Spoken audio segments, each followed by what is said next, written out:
Bonjour à toutes et à tous, ravi de vous retrouver sur le plateau de Smart Food, votre rendez-vous quotidien sur Bismart qui s'intéresse à l'alimentation sous toutes ses formes. La France vit cette année la plus grosse crise de grippe aviaire de son histoire. Après avoir touché les Landes en décembre dernier, le virus circule actuellement en Vendée et dans les Pays de la Loire, avec des foyers détectés également en Dordogne, en Corrèze et en Bretagne. Un virus qui se propage à vitesse grand V et qui a déjà entraîné l'abattage de plusieurs millions de volailles. On fait le point aujourd'hui sur la situation particulièrement critique avec mes deux invités en plateau à mes côtés. Yann Nedelec, bonjour. Bonjour. Vous êtes le directeur d'Envol, c'est l'association nationale interprofessionnelle de volailles de chair, interprofession qui regroupe tous les maillons de la filière des volailles de chair, de l'amont à l'aval, depuis l'accouvage jusqu'à la distribution et la restauration en passant par l'élevage et l'alimentation des animaux. Merci d'être avec nous. Avec nous également à distance et par téléphone, Benjamin Constant, bonjour. Bonjour. Vous êtes éleveur de canards gras et président de la Fédération nationale du foie gras. Tous les acteurs sont unanimes sur la gravité de la situation cette année. Les mots sont très forts. On parle de crise historique, inédite, exceptionnelle. Yann Nedelec, en quoi la crise à laquelle on est confronté actuellement revêt un caractère hors norme ? En fait, c'est que jusqu'à maintenant, même si les crises étaient graves, elles étaient cantonnées au département du Sud-Ouest, notamment Landes, Gers, Hautes-Pyrénées, Pyrénées-Atlantiques. Donc, elles étaient très graves déjà dans ces zones-là. Mais cette année, c'était jamais arrivé. Elle a pris une ampleur historique dans la région Pays de la Loire. Jusqu'à maintenant, il n'y avait eu que quelques cas sporadiques et ça ne s'était pas autant développé. On en est à près de 800 cas, 800 On parle foyers. particulièrement de la Vendée d'ailleurs. Hein. Oui, le bassin vendéen, pratiquement tout le département de la Vendée est touché, avec le sud de la Loire-Atlantique, une partie du Maine-et-Loire et des Deux-Sèvres. Donc c'est exceptionnel dans le sens où cette région qui jusqu'à maintenant n'était pas beaucoup touchée l'est aujourd'hui. Est-ce qu'il y a d'autres pays européens qui sont touchés actuellement par cette crise de grippe aviaire ? Oui, on n'est pas les seuls. Les Italiens ont subi un épisode aussi assez historique cet hiver, avec presque 20 millions de volailles abattues et touchées. On a la Hongrie qui a été également touchée, la Pologne l'année dernière, un petit peu moins cette année, et puis le Royaume-Uni et l'Allemagne et la Hollande sur les zones de migration en fait des oiseaux. Oui, puisqu'on rappelle que ce sont des épisodes successifs, ça revient chaque année. Benjamin Constant, comment expliquer que cette année on n'arrive pas à endiguer l'épidémie ? Aujourd'hui, malheureusement, le virus a évolué un petit peu dans le cas que nous étions souvent touchés au niveau de la migration descendante. Et malheureusement, nous avons un phénomène cette année avec la migration ascendante qui touche donc les pays de Loire et le nord de la région Occitanie. C'est ce qui fait qu'aujourd'hui, malheureusement, on a des départements nouveaux qui sont touchés et qui fait que on vit une crise extrêmement compliquée et complexe. C'est vraiment extrêmement compliqué. C'est un tsunami que nous sommes en train de vivre par rapport à ce virus qui vraiment a su s'adapter et évolue avec peut-être les conditions météo. Benjamin Constant, comment votre filière avait vécu les précédents épisodes ? Malheureusement, au niveau de notre filière, ça a toujours été des épisodes extrêmement douloureux et compliqués pour les professionnels et l'ensemble des acteurs de la filière. Bien sûr, il y avait le département et l'ensemble de la région sud-ouest qui étaient impactés, mais cela avait aussi des incidences sur les autres départements producteurs par rapport à une certaine inquiétude et une application des mesures de biosécurité.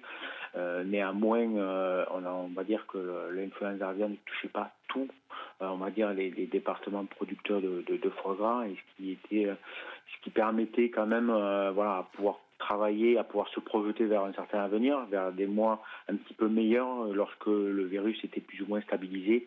Et cette année, c'est vrai qu'on est dans une configuration un petit peu inédite et différente qui amène de l'anxiété, de l'inquiétude, puisque aujourd'hui, les territoires du Sud-Ouest se sont stabilisés, mais on voit qu'on a d'autres territoires qui aujourd'hui sont évolutifs et sont victimes de ce virus.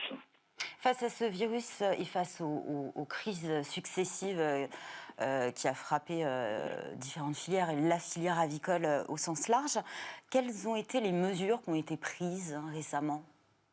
Alors déjà, depuis plusieurs années, comme vous l'avez dit, on est touché régulièrement malheureusement par ces épisodes d'influenza aviaire. Donc les éleveurs ont investi énormément dans des mesures de biosécurité. C'est l'équivalent un petit peu des gestes barrières, mais de manière un peu plus intensive en ce qui concerne l'élevage. Donc c'est des sas sanitaires, c'est la désinfection, c'est le changement de tenue, c'est éviter le partage de matériel, même ne pas partager de matériel. Enfin, c'est limiter les trajets, voilà. Les trajets, voilà. C'est organiser la circulation des véhicules, des personnes au sein de l'exploitation agricole de manière très cadrée pour éviter justement la diffusion du virus et la désinfection aussi des véhicules qui est très importante. Au printemps dernier, le ministère de l'Agriculture et de l'Alimentation avait, de concert avec la filière, travaillé sur une feuille de route influenza aviaire pour éviter effectivement un nouvel épisode de grippe aviaire. On y est malheureusement. Et parmi les mesures dans cette feuille de route, il y avait l'obligation de mise à l'abri des animaux une fois la période à risque détectée. Force est de constater que la claustration des animaux ne fonctionne absolument pas.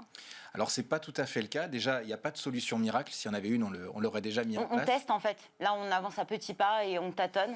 Oui, il faut savoir que la mise à l'abri des animaux, ça permet de limiter le premier contact avec la faune sauvage. Mais ça ne permet pas de l'empêcher totalement. Donc, de fait, on est en plus cette année face à un virus qui semble plus aéroporté que les autres années, donc de fait qui se déplace plus facilement dans l'environnement, qui est très présent dans l'environnement. Mais voilà, il n'y a pas de mesure miracle. La mise à l'abri, ça permet d'éviter ce premier contact. Ça a eu son efficacité tout de même dans le sud-ouest au début de la crise. Et ensuite, c'est vrai, en l'occurrence là, vu ce qui se passe en Pays de la Loire, j'allais dire, ça se développe quand même, mais c'est pas le seul facteur, quoi. Voilà, il y a tout un tas d'autres éléments à prendre en ligne de compte. Est-ce que l'élevage intensif, industriel, est à pointer du doigt ? Il ne faut pas rentrer dans un débat où on oppose les modèles. Le virus, il s'attaque à n'importe quel élevage, que ce soit des élevages plein air, bio, label rouge, que ce soit des élevages standards, conventionnels. Et on peut parler d'élevage, mais est-ce que toutes les mesures et les obligations qui sont en vigueur aujourd'hui s'imposent à des basses-cours ou à des poulaillers chez des particuliers ? Alors normalement, oui. Après, c'est très compliqué de les faire appliquer parce qu'il y a une multitude de basses-cours en effet en France. Et l'idée, c'est que quand on passe en risque élevé, il faudrait que tout le monde rentre ces animaux. Et c'est pas forcément aujourd'hui le cas sur le terrain. Non. Benjamin Constant, est-ce que le modèle est tout de même à revoir ? Est-ce que vous pensez qu'il faut réduire le nombre d'animaux ? Est-ce que c'est lié, je parlais de modèle intensif, est-ce qu'il faut revoir la taille des élevages aujourd'hui ? Aujourd'hui, on a une filière qui est extrêmement diversifiée, ce qui fait la force de notre filière avicole. Il ne faut pas, en termes d'autonomie alimentaire et qualité alimentaire, on a cette richesse de diversité qui est extrêmement importante.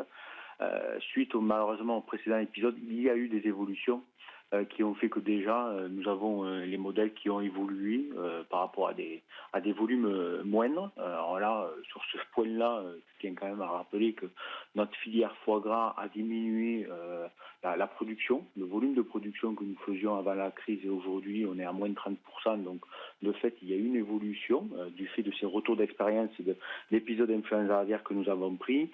Et de toute manière, c'est vraiment, il faut qu'on ait l'approche par rapport à ce virus, puisque les animaux sont victimes du virus. Donc aujourd'hui, on voit que malheureusement, tous les modèles sont touchés, puisque nous avons des petits modèles. Dernièrement, nous avons quand même aussi des modèles où dans des territoires, il n'y avait pas beaucoup d'animaux, et malgré cela, ils sont impactés. Cette année, nous avons des basses-cours, nous avons la faune sauvage. Enfin, l'ensemble, on va dire, des différentes possibilités où le virus pourrait malheureusement arriver sur le territoire, c'est le cas cette année. Donc, et puis, nous avons cette particularité quand même, nous avons en France des modèles familiaux qui sont extrêmement riches, extrêmement importants, qui maillent le territoire et qui créent de l'emploi. Donc ça aussi, c'est extrêmement important. Et aujourd'hui, notre modèle, c'est un modèle vraiment qui emploie des hommes et des femmes sur le territoire et qui est à taille tout à fait humaine. Donc aujourd'hui, voilà, on voit que l'influenza et le virus se propagent de manière différente. Il faudra qu'on fasse un retour d'expérience et à partir de là, il faudra encore réadapter nos modèles comme nous l'avons fait et éviter. Mais le souci, voilà, c'est ce premier cas contact, on va dire, cette première introduction au niveau de l'influenza aviaire qu'il faut qu'aujourd'hui, on voit avec le retour d'expérience, qu'est-ce qui fait qu'aujourd'hui, on a ce retard-là et on a cette diffusion extrêmement rapide. Mais après, les modèles, aujourd'hui, ils sont extrêmement diversifiés et pour notre filière, nous comptons les maintenir et les garder, que ce soit voilà, tous les modèles que vous avez, le circuit coach, le circuit de proximité, les artisans, les conservateurs, le modèle coopératif. Cela, c'est extrêmement riche, extrêmement important pour la production que nous faisons au niveau français et qui est reconnue au niveau mondial, au niveau gastronomique. Yann Nedelec, Benjamin Constant parlait de qualité. La volaille française, c'est quasiment la seule au monde à compter autant d'espèces différentes. C'est un véritable réservoir génétique. Est-ce qu'on risque finalement, avec cette énième crise, de perdre la génétique particulière et ce qui fait aussi la qualité de la volaille française ? Il y a un vrai enjeu sur ce sujet, une vraie inquiétude, c'est vrai que vous l'avez dit, on a la diversité des espèces la plus importante au niveau européen et la zone qui est touchée aujourd'hui en Pays de la Loire, c'est une zone qui abrite beaucoup d'élevages de lignées génétiques, d'animaux reproducteurs en canard, en pintade, en poulet, etc. Et un certain nombre de ces élevages ont été touchés. Et quand ces élevages-là sont touchés, ça remet en cause, en tout cas ça ralentit d'autant plus notre capacité de remettre ensuite des animaux dans les poulaillers. Et donc de fait, pour le canard, pour la pintade, on a une inquiétude, il va sans doute falloir qu'on se retrousse les manches pour engager un plan de sauvegarde sur ces filières-là, parce que c'est en effet ce qui fait le fleuron, ce sont des fleurons de la gastronomie française qu'il nous faut préserver, et en l'occurrence, elles sont en danger aujourd'hui. Est-ce que la France se dirige aujourd'hui vers une pénurie d'œufs et de volailles ? Est-ce qu'on peut parler de pénurie ? Non. Ou est-ce que uniquement le terme tension semble plus approprié ? Il n'y a pas de pénurie, c'est-à-dire que, je vous le disais, sur le canard, sur la pintade, sur la caille, qui sont des plus petites filières, on pourra observer de manière temporaire, en effet, des tensions, mais et une hausse des prix de pénurie. Alors la hausse des prix, elle sera sans doute due plutôt à l'impact du conflit en Ukraine et qui provoque des hausses de l'alimentation considérables, c'est-à-dire d'ici le mois de juillet, probablement entre 30 et 40% d'augmentation. Sur 2 ans, ça fait presque du... Puisque la filière avicole, finalement, fait face à une double crise, la guerre en Ukraine et effectivement cette grippe aviaire. Et aujourd'hui, le coût d'un poulet à la sortie de l'abattoir, il a presque pris entre 30 et 40% dû à l'impact de la guerre en Ukraine. Même question pour le foie gras, Benjamin Constant. Est-ce qu'on doit s'attendre à voir cette offre se raréfier et les prix augmenter ? Malheureusement, oui, on va aujourd'hui, par rapport à ce que l'on vit, déjà, on a pas mal d'exploitants qui sont arrêtés, puisque par rapport à l'influenza aviaire, aujourd'hui, ils doivent appliquer des règles avant de pouvoir redémarrer, ce qui est en train d'être refait dans le sud-ouest, mais avec des capacités moindres, puisque malheureusement, on a un territoire où nous avions et où nous avons la génétique et donc les capacités de redémarrage avec nos petits canetons qui sont impactées.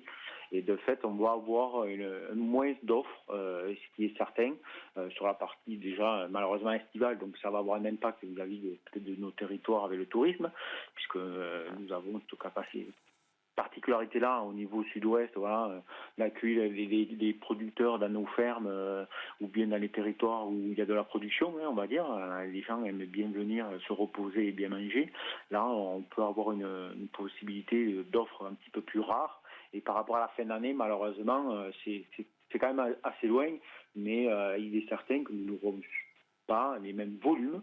Mais voilà, une tension, je pense que oui, c'est tout à fait probable et possible. Après, malheureusement, nous allons voir au fur et à mesure, au vu de ce qui se passe malheureusement encore sur le territoire français, c'est toujours un petit peu compliqué aujourd'hui de se projeter parce que ce virus, malheureusement, sévit toujours dans le territoire. Yann Nedelec, Benjamin Constant, merci à tous les deux. C'est la fin de cette émission. Merci à tous de nous avoir suivis. Merci à l'équipe qui m'a accompagnée aujourd'hui. Je vous donne rendez-vous demain pour un nouveau numéro de Smart Food. Excellente journée à tous sur Bismart.